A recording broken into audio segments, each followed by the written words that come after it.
Hi there, welcome to Every Gardens. One of the best flowers at this time of year has got to be Wisteria. We've got a beautiful Wisteria here growing up against the west side of this house property, and it's really thriving. So we're in early May now, and so these beautiful fountains of flower from this Wisteria are beginning to really come into their own.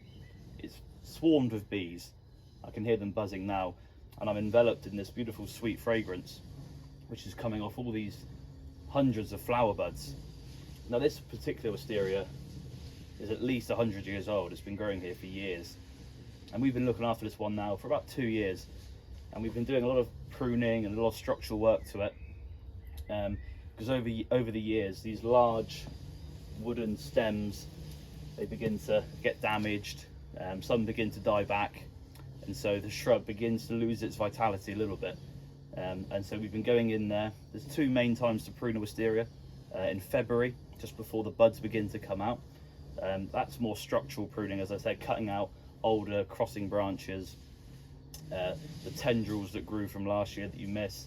That wood would have been easier to see because of the leaves and the flowers are off the shrub. So in February, we got a ladder on this and we pruned it all back to a few buds, kind of 4 or 5 buds of the previous year's growth. Winter pruning of wisterias is quite judicious and quite laborious, but it's really worth doing because this is the reward you get. There's no dead branches hiding the flowers.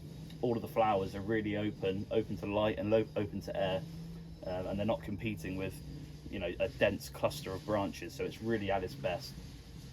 So we'll leave this now. Enjoy the flowers, enjoy the fragrance. You'll see a lot of these wisterias around as you walk around this time of year, and when the sun's out like it is now, fantastic. We'll prune this again late June into July. Once the flowers go over in 2 or 3 weeks time, the shrub will begin to grow, lots of tendrils. So you can see the buds beginning to come out here.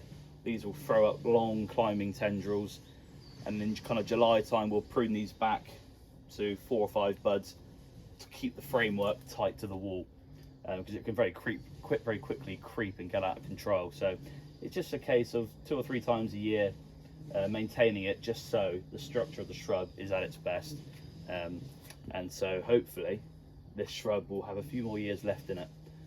The one benefit of having the much cooler and wetter weather we've been having this year is that a lot of spring flowering shrubs are carrying on deep into the spring. Normally, if it's hot or even windy, a lot of the earlier flowering shrubs kind of go over with a bit of a whimper, but because we've had such cool conditions and wet conditions, these earlier flowering shrubs are really drawing up all that moisture now, and now we're having a bit of a warm spell, everything is really popping at its best. So it's the best time of year, in my opinion, to get out into the garden, really enjoy the fragrances and colours of springtime.